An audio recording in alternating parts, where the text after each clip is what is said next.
Alright guys, now finally we see Bakugo arrive back in this chapter, and now Deku really looks more like a villain than a hero, really. Like he's behaving like he's saving people and all, but why does he look this way? Is his heart sinking in despair and darkness? No, we saw how he could actually transform Lady Nagant. He could actually show.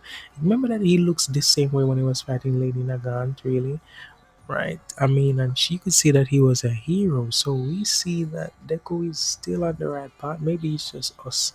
When we're seeing him look like this, we think that he is a villainous character based on just how he looks, but he's really not a villainous character.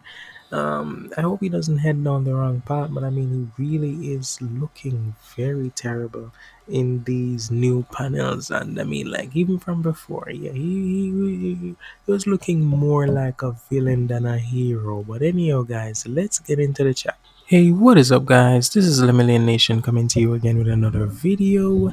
Now, thank you so much, guys, for tuning in. Remember that this is spoiler content, chapter 318.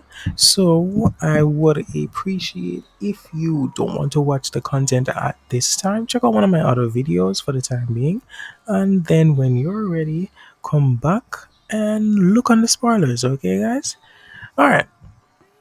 Now let's go into this chapter. This chapter is actually titled "The Dark Cloud."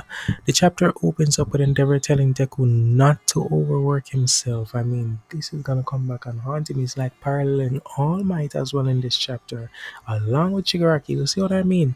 But All Might used to overwork himself. The responsibility put on All Might with One for All was tremendous. Imagine what Deku is going through now. All right.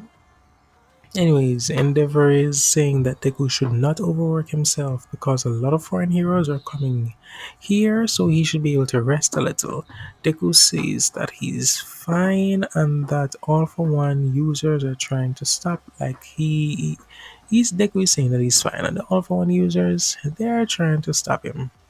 Remember when Nana and everyone was trying to hold on to Shigaraki, all of his family was trying to hold on to Shigaraki? Yeah, the other phone users are paralleling that. They're holding on to Deku and trying to stop him from going down that path. But they can't. After that, we see the three All for One users, three most recent Nanashimura, Banjo, and All Might vested discussing how their quirks might have affected Deku and pushed him beyond his limits. The second user replies with Deku is doing the right thing, and in those times he have to keep moving.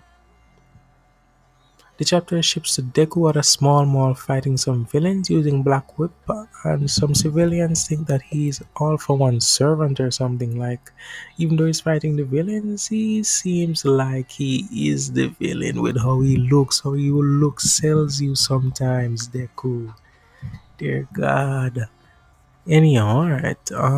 After that, he flies in the city wondering about the League, All for One, and Shigaraki. He starts thinking that he cannot allow anyone to die. He starts seeing everyone that he wants to protect, everyone in order to do all he has to do to complete All for One so that he will be able to be with everyone again, right?